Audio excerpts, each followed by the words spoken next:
everybody, welcome to today's video. And today's video, guess what? We're slurry spreading again. So, we got 399 on the tanker, 390 on the steering, looking very fresh because it's been pressure washed. Hopefully you've seen that video where I serviced these tractors up and gave that tractor a good out back. 399 could probably do one now. But I've had a few comments saying people are getting a bit bored with slurry spreading videos. Actually, this is not a video about slurry spreading. We just happen to be slurry spreading. This video is about this, the new splash plate. Trying it out. So I was always going to do this as a video, to test it to see if it works. And yeah, so far so good. One thing I've noticed is it's not spreading as wide at the back of the tanker. So instead of say spreading, I don't know, 8 foot that way, it might only be spreading 5 foot. Same with this way.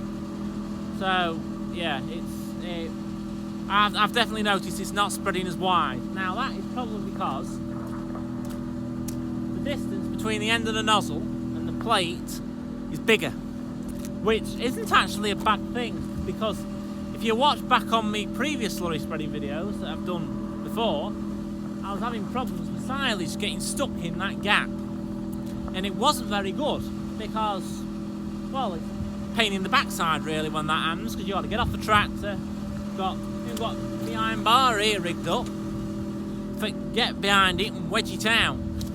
It weren't even silage half at times. Sometimes it was stones. We had a couple of stones, about a stone about big as my hand, and a couple of cow blocks off the feet. They were coming out of the nozzle, but then getting stuck in against the nozzle and the plate. So yeah, that's never a good thing.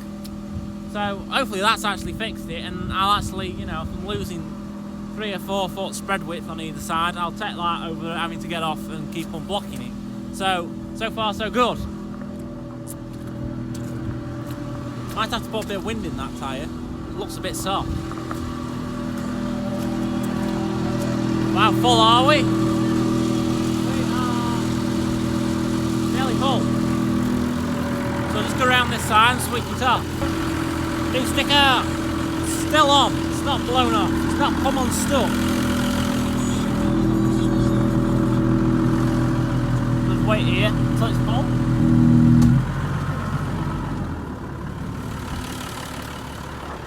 And then we just have to shut the valve. There we go. Load it up. Hopefully this load comes out alright. Yeah, just a little update video on how the splash plate's working. So I'll video a few bits while I'm tanking, so you've got them to watch as well. But so far so good. We'll crack on and do a bit more, because I've only got to early today and tomorrow to get some slurry out. So we'll crack on.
so I just thought I'll show you this now. So when we had the snow, we put some slurry on, and the fields we put slurry on, I'm just driving across now. So someone commented on that video and said, what a waste of slurry. Well, I'm not picking on anyone here, but I'm just showing you the slurry is still there. So that there's the slurry that were put on when we had the snow. You can still see all the chunks of it just there. So you can still see it, it's perfectly fine, there's nothing wrong with that. And there's nothing wrong with that comment either. And all I'm just saying is it wasn't wasted because the slurry is still there, it's not been wasted. The field's took in it and it's actually looking better for it, it's a bit greener than it was. But these fields will be mucked again in the spring. Don't think they won't. You know, it'll have done some good. The worms that are in the soil will be loving that. They've got something to eat now for the winter. So yeah. Anyway, we're just going into this field. So this is the field we're spreading. I think this is load 6 I'm on. But I'll sit you down, you can watch what I have to do when I get to the bank. There's a very steep drop at the other end, and you'll see what I have to do when I get down there. So that field there in the distance, that's the field we slurried last. So you can still see the slurry on that field. But it's 38 for that field, and you can probably just, it shows its vastness from this sort of distance. So the boundary wall's there where the road is, and it goes all the way to the top of the field. And then all the way to that side where that brownie cord grass is. Well, yeah, that's the field. That's the 30 acre that field.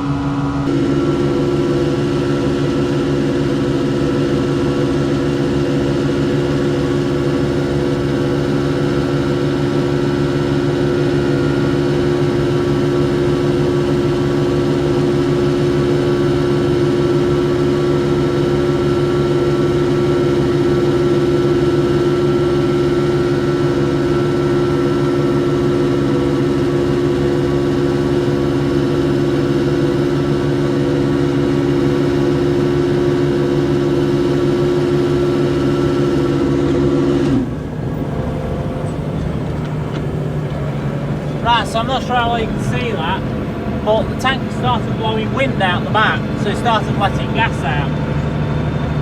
So all the air that's the pump's pushing into the tank to push the muck out is coming out. And that's because the tank is sat on a slope like that, so the tractor's at the bottom, the tank is at the back. So the front is still full of muck, because muck's liquid, it runs. Well, slurry is.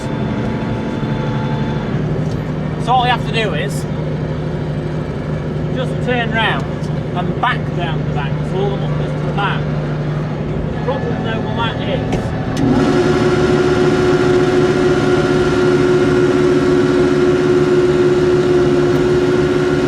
We need to keep as straight as possible, because otherwise we'll jackknife.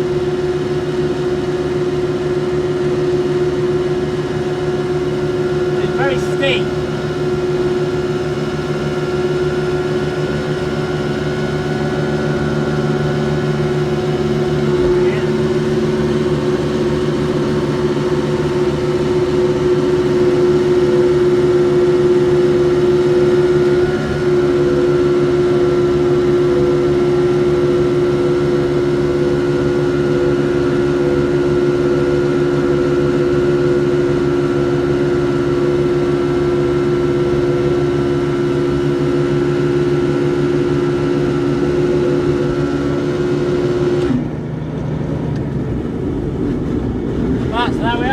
That is empty now.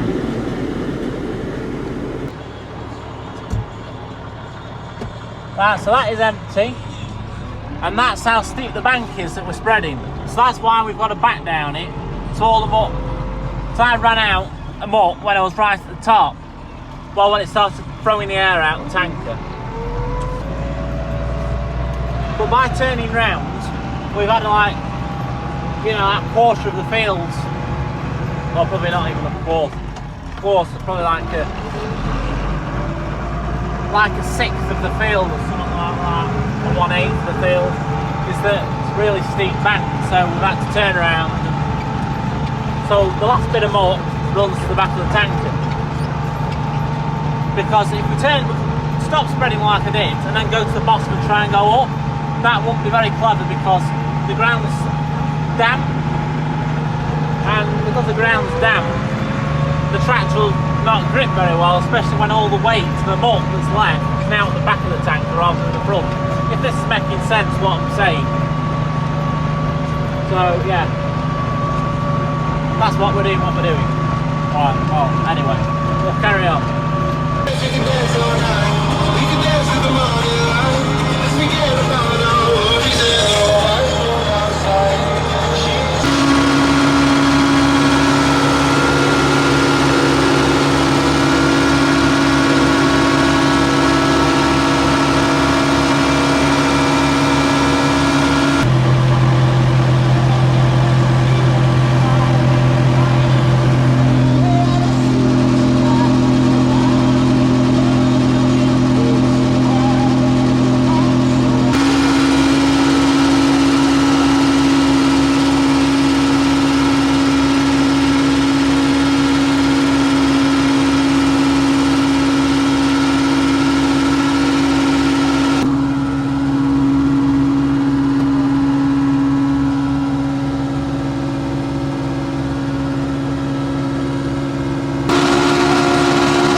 that's it. I'll call this the end of the video. So we've tested out the new splash plate, and I think it works better than the old one. It's definitely doing as it should, which is the gap between the end of the nozzle and the plate is bigger, so silage isn't getting jammed between it and the nozzle, and having me get off and unblock it. But yeah, we've done, what have we done? Must have done nearly 20 loads with it now. So we've had 2 days spreading with it, and yeah, it's never caused a problem yet. There's been a stone jammed in it once. Yeah, just a stone. I think that's all I've had. That's all I've had jammed. Out of 20 load, there was a stone, probably, I don't know, 3 or 4 inches in size, roughly. It just wouldn't go through the nozzle. So, yeah, but that wasn't splash plate's fault. That was, yeah, our stone's fault for getting the slurry bit. However, that got there. But yeah, I thought it's the end of the video. So it does work better. It's not, it's not come loose or anything, which I was a bit concerned about. And yeah, it's not really moved or anything, so yeah, I can't really fault it. One thing I have noticed though, it doesn't spread just as wide. That's probably because there's a bigger distance between the nozzle and the plate, so it's losing a bit of force in that gap, but what can you do about that, you know? So yeah, well, we'll leave it at that. So if you liked it, give it a thumbs up, subscribe below, and I will see you in my next one. See you, bye.